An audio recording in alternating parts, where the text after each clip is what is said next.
Hi everybody, here's Krystian from TeamworkCast. And this is Alex.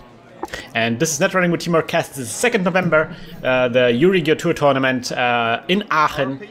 And this is the final game, the 6th round final game. It's Alex, which I have with me today. Hi Alex. Hello Krystian. On the right, and on the left we have Mr. Mint. So this is going to be an exciting matchup. This is going to be Alex is going to be playing the Andromeda deck, and Mr. Mint is going to be playing White Tree. And you, Alex, you have quite a lot of experience with White Tree. Yes, I do. I played it for basically the whole national season and half of the regional season, and it's a great deck. Yes, but at some point, I mean, for example, in this tournament, you changed, you went away from White Tree, right? Yes, because the day before I got my ass handed to me in Belgium. So I thought I'd need a change. Yeah, like, you know, change of the wallpaper, so to speak. Yeah, and it did well. I didn't lose a single corp game.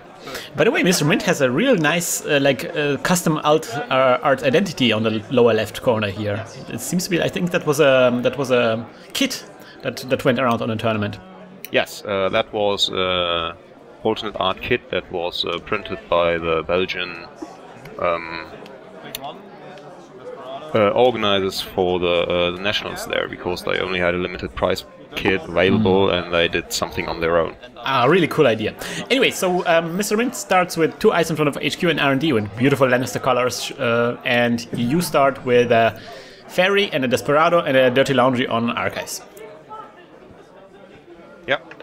And then we money, have getting the breakers out, see what happens. And I think you mentioned, like, with the Desperado out, the Sure Gamble is basically a hedge fund. No, I mean, not the Sure Gamble. The Dirty Laundry is basically a Sure Gamble. That's the way it works. Yeah, right.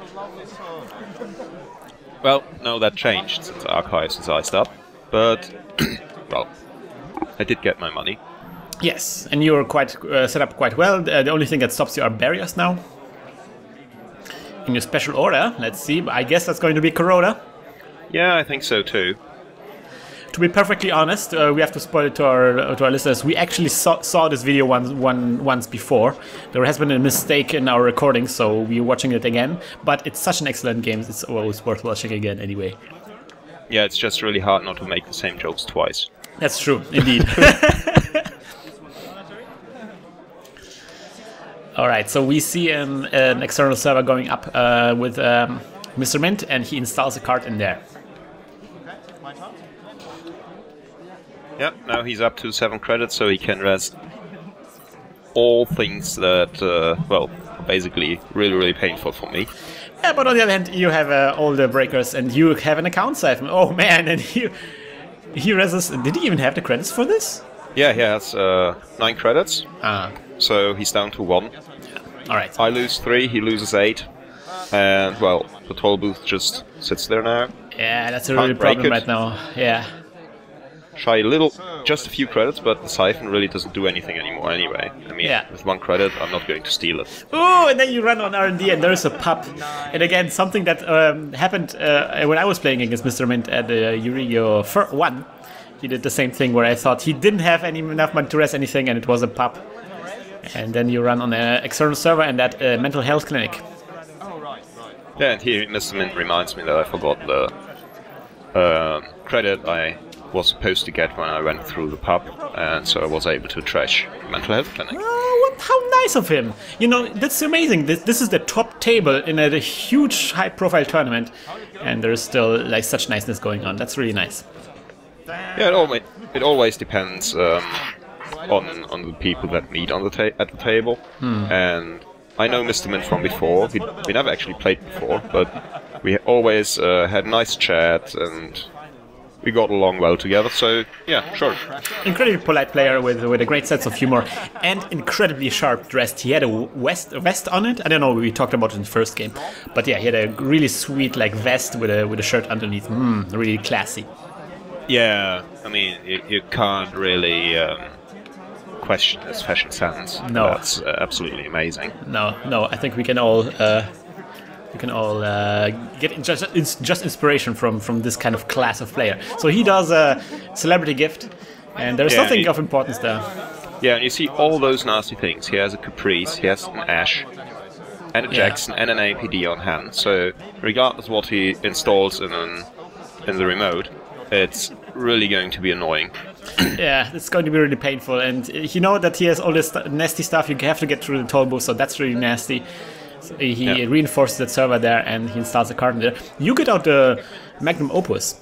Yeah, and now we actually know what the card is that they installed in front, which is the Eli, because he only had one ice in hand, and we didn't see the Sun New earlier.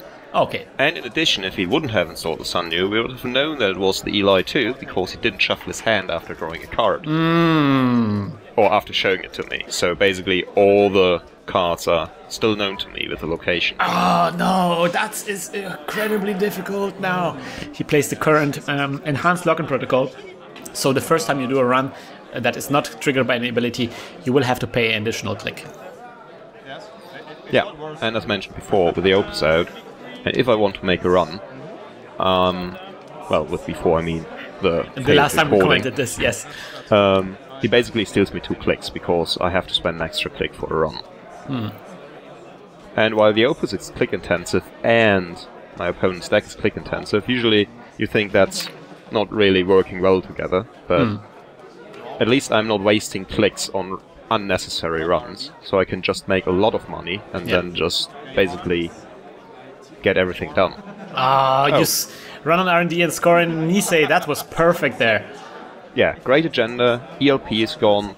I really like to pay that extra click there. Yeah, that was really fortunate for you right now. So that's interesting. Again, a lot of players from America approach me and ask me about this. You know, this is for them it seems like an unusual play to play Magnum Opus in Andromeda. But that's a deck that you specifically designed for the German nationals to combat NEH, right? Yes, but I didn't do it alone. I had a lot of help from Jack Mate, another local guy here from Aachen, and we went 2nd and 4th in German nationals with the deck. And a lot of people played a very similar deck at the Dutch nationals and the Belgian nationals too. So it certainly got around a bit. However, we weren't able to, be as successful at Worlds. Yeah, sadly, that's really really weird because NEH was quite popular there, I heard, right? Yes, but the deck has, since you play 2 Fems for the Sentry Breakers in addition to the Fairies, you really have an issue with Architect, so... And that was legal for Worlds, but was not for the Nationals, so... A lot of things changed, so you really need to play Mimic now, and that costs influence too. Yeah. And with Mimic, Sakas are better again, so I scrapped the Opus again as well. So a lot of things have changed, so we have to go back to the game a little bit. So Mr. Mint trashed the pup, which is really weird, and installed another ice there. You ran on it, and that was War of Thorns, and we have also Jackson Howard out already. Yeah, and probably a Caprice on HQ. As an upgrade, so he still has an Ash in hand, probably an APD unless he discarded already. I think we missed that. But do you think it's then the Nisei on HQ and not the Ash? Yes, because I think he wants to protect himself against the Count 7.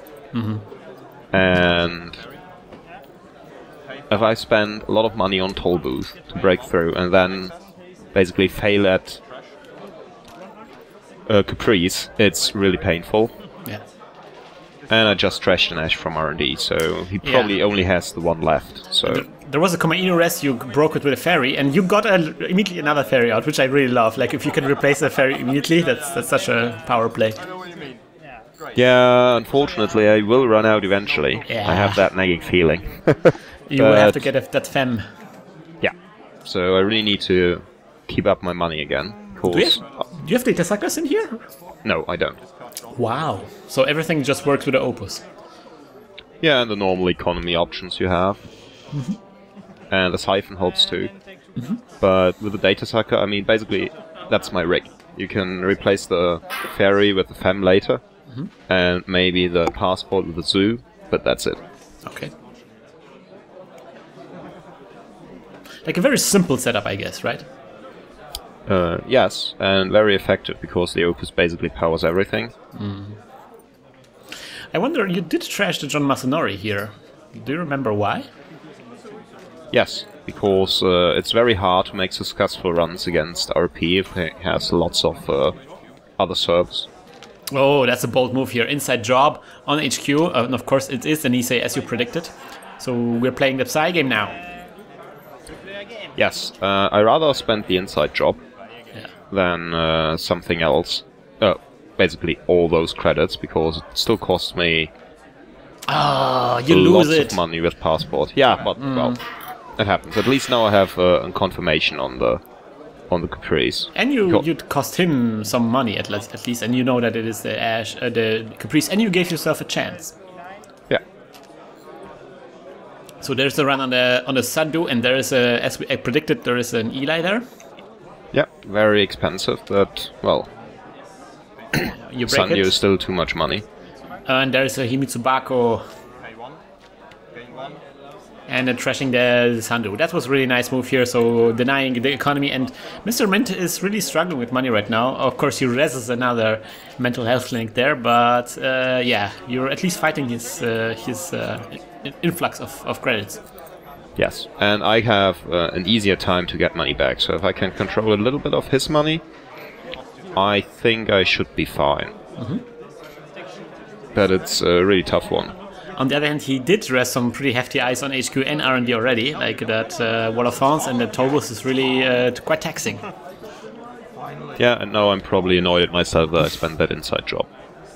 Because if he installed a code gate in front of that remote server, my passport won't do anything. Yeah, we have to remind maybe the listeners that passport is a code gate breaker, that is only effective against central servers, so it won't work on that remote server. So we're guessing that Mr. Mint knows this and actually probably installs some kind of code gate in front of that, and he installs actually a card in there. Yeah, could be an agenda, could be the Ash from hand, or could be something entirely different. Well, but I guess does White Tree have any 2-3 agendas? 3-2 agendas? Sometimes I used to play with them at a point with one Philotic Entanglement. Ah, yeah, that's true. But in that version I didn't play with Nisei MK2, so... Let's see what happens. So you run on archives? Yeah, I guess I want to have a look at the remote. Oh, inside job on the server. Yeah. He did not rest the eyes on archives. He really needs that money for what's about to happen here right now, I guess. Thinking about resing that outer arts, of course, even if he reses it, you will skip it. And if he doesn't res it, you will skip the Eli, so it gets even cheaper. And yes, it is indeed an Ash. Yeah, and I trash it. So it was expensive, but now he has 2 Ashes in archives. So chances are that I'll have an easier time with the remote servers. Yeah. Later on. And of course, diffusing that scoring server, like making sure it's not as secure as it could be, is really a big play for him, because then you're kind of delaying White Tree here. You talked to me that that the trick to play against White Tree is to not create a scoring window. Yes. If you have enough money to threaten the server all the time, he really has big problems there. Usually I try to run the remotes with just an unadvanced card, because that usually is a Caprice or an Ash. And if you can get rid of them early, before an agenda is installed, you might get him off guard when he doesn't have enough money to actually protect the remote, and you gain valuable information. However, you will need a lot of money to do that twice in a row, because otherwise things like this happen. He just installs the card without the Ash protection. Yeah. And, well, I did waste my inside job, so... That's true, but you do have a bit of money. I mean, it's not you're not terribly rich, but 8 is that 8 credits? No, it's 7 credits. Yes. I mean, if I wouldn't have made the run last turn with the inside job, I would have still had a couple more credits. That's true. I could have clicked for more money. could have run on archives, inside job the remote now, and might actually steal an agenda. So. And he might not even have the money to make the ashtrays matter. Yeah. So the mistake I made here is that I don't really have an answer to a code gate in front, which we might see or might not. If we don't see one, then everything's fine, because I should have enough money to basically break everything that he might have in front. Not sure if I can still steal an NAPD, but that's why I'm getting some extra money. But I'm guessing you ran on our archives there, and he didn't rest, and then now you run on here, and it is indeed a code gate. An enigma. Just ends everything immediately. Yeah, and he still has enough money to score an agenda. So that was a very strong play here. And I just hope it's an NAPD and not something else. What is it? Oh no! It is a Nisei Mark II. Yep. So this is great for him right now, because he can use the token on Nisei Mark II to end a run at any given point, even after you broke all the ice. And after I won Caprice. Yeah. So this is really, really good for him. It is basically a key that allows him to score things safely. Yeah. Now he can basically start scoring as soon as he has some protection in the server. And as long as I don't have code gate breaker, I'm really in deep trouble. So now it's just making a lot of money. And see what he does next. So I'm basically threatening him. Whatever you do, I can get in there. I just didn't have the means last turn. Things are looking good for Mr. Mint. The disadvantage he has right now is that he does have just 5 credits. That's really not a lot. Doesn't give him a lot of room to do stuff here. You run on archives? Yes. But he doesn't do anything important. He doesn't actually turn around the cards. That's a little misplay there, but no, doesn't matter. You play the Fen, and you Fen the toll booth. Yes. Which is really great. And now it's time to get rid of Caprice. Yeah. Quickly. Before he installs another ice and it's actually getting expensive again. Because now... There's a small confusion here. Mr. Mint thinks that you're running, but you explain that you're not running yet. You're thinking still? Yes. I will probably run. Yeah. Just because he doesn't have a lot of money. Yeah. And sure, it costs me 1 credit to get past the toll booth. And I don't get it back immediately, since the run isn't successful until I've beaten Caprice. That's true. But it's still a way to drain his money, and I certainly have easier way to get more. Yeah, he's really aching. He doesn't even really have any resources that do it. But you lose the game. But he loses 2 credits. That's also good. Yeah, now we just run again. Playing with his last 3 credits here. Yes, now it worked. Excellent. So Caprice gets trashed. Sweet. And you get to access a card, which is an NAPD. Wow, so that even gives you an agenda, so that's nice. Although you now your richness has evaporated. You are down to 3 credits as he is. Yeah, now you see the Nisei on his hand already. Second card from the right. And he installs it. Takes a credit. So that's what we were talking about. He created a scoring window here, even though he lost an agenda, and he immediately can exploit this. Yes. And even if I have an inside job now to get past the Enigma, he just shuts me down with the Nisei token. Yeah. So I just go to HQ again. Yeah. Oh man, but you run on HQ, and there's a future perfect here, so this can actually win the entire game, so all of the scoring will be for naught. Yes, it's a very important mind game, well, obviously for the game, but... You lose the game! You lose the game! I noticed you were wearing a hat. Yes. Is that a new thing? Is that because of bluffing and stuff like that? No, it was just cold. I was wondering if that was some kind of thing that people can see, like the reflection of the cards in your eyes, like in poker players. No, nothing like that. I'm just bald, so maybe cold outside, and I really didn't want to catch a cold 1 week before I went to Worlds. Yeah, but then you caught cold at the Worlds anyway. Yeah, the plane. Yeah, it was great. How ironic. Very. All right, so you run on HQ again. Before that, you tried to play emergency shutdown, but you took it back, and Mr. Mint allowed you to take it back. Yeah, it would have been a stupid move anyway. Yeah, he could have res it anyway. It's just not a very expensive ice, and yeah, right now he doesn't have the money to score the agenda, which is nice. However, I still don't have an answer to the Enigma. And he probably discards the annoying bits. Yeah, so he draws up a lot of cards, I guess, with Jackson Howard, and discards the rest. Yes. And he's at 4 credits. He's ready to score next turn that agenda, if that's either Nisei or NAPD. Yeah.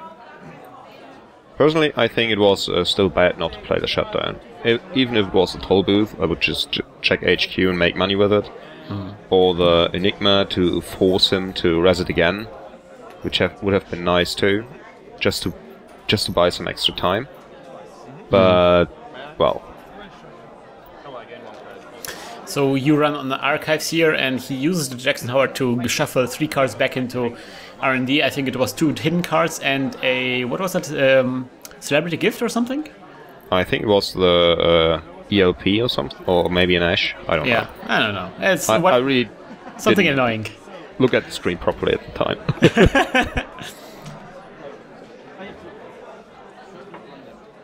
So let's see what happens now. So right now he has a really strong scoring server there, but you have a really good access to HQ. And so you're exploiting this, you're running HQ again. Yeah. Yeah, well, who knows? And with an HQ interface this time, just to see what happens. That's great now, so you can access 2 cards, and you see Eli and a mental health clinic. And I trash it immediately. Even though he might score an agenda next turn, he's down to a lot less credits again, so I have extra openings again. Oh man, he scores the Nisei Mark II again, 2 tokens now, so that's really, really a strong position for him right now. He can really get out in something like a Future Perfect without any problem. Yeah, but he only has 1 credit, and I was really hoping that he wouldn't score another Nisei, just an NAPD, because the Nisei really, really hurts, and now all 3 out of the game. Yeah. So you run on HQ again, and there's a Nisei Mark II, Nisei, Caprice Nisei. And you trash it. So this is a really bad situation for you right now. You have more access to money than he does. He really needs to get his money up. But as soon as he recovers financially, he will be able to score the final engine, no problem. Exactly. Assuming it's a 5-3, the Future Perfect. And I probably should draw a lot more cards and make more money just to get ready for the situation. And check HQ on a regular basis, because right now he can't install an agenda, so I might get lucky after all. Oh, you got lucky after all! That's a Future Perfect right there. So yeah, again, it's not over yet. Yeah, we're playing for it. If you win this game, this mind game, you win this game. And you win! Excellent, excellent. That's a final Future Perfect, 7 points. Handshake, and you win not only this game, but you actually win the entire tournament, right? Yes, exactly, because I'm only at 1 loss now, and Axul on the table next to me, I just saw that he won both games as well, so he only had 2 losses, so I'm still good. I don't know if you talked about this, but you said that the only reason why you're above Axel is because one of the players from the French players has been disqualified? Yes, and I'm really sorry for the poor chap.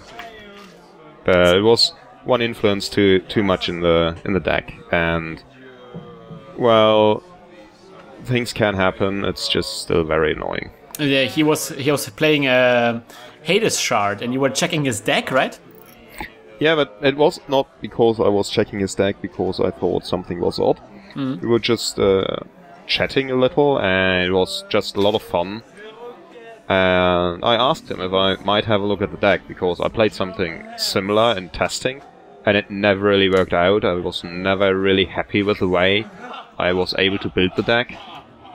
And he said, yeah, sure, why not? And I looked through the deck, and something just seemed so odd, because I did play the same cards, but I couldn't fit them. Ah. So that one was just shuffling through and thinking, what's wrong? Yeah. And, what did he do different that you did? Yeah, well, there was one influence, but he probably built a deck overnight. Because he played something else at the Belgian Nationals the day before. Yeah. So, well, it's still annoying. Maybe he had like a deck already and he just swapped in the Hades shard and forgot. It's so easy to miss a neutral card with one influence. Yes. So easy to miss that one influence. And of course that cost him the entire tournament right there. And of course gave you a lot of additional points, which pushed you over this little, this very thin line. And you won the entire tournament. Yep, I did. And I sure hope to have a nice, well, probably wine next year when I think about going to the French Nationals. To meet all the nice people again that I've met in Belgium and in Aachen. I might actually join you. Maybe we will record some videos there as well. That would be actually really excellent. Well, it would be great. Yeah. I need some support from Germany when we go over there. Yeah. Excellent. So again, congratulations for winning a tournament. It was a great pleasure to see those games, and it was a great pleasure to have you on our show and comment. Thank you very much. And it was a great pleasure to be here. I always liked your videos so far, and I don't think I can stand hearing myself really, but oh yeah, you get used to it after some time, yes. But at first, it's quite awkward indeed. Yeah, it is. Anyway, all right, was great fun, great pleasure, and see you again. Yes, and of course, you know what we're going to do right now. Oh yes, we're going to hack the planet. Hack the planet! Hack the planet! Shut up and get in the car. Shit on me.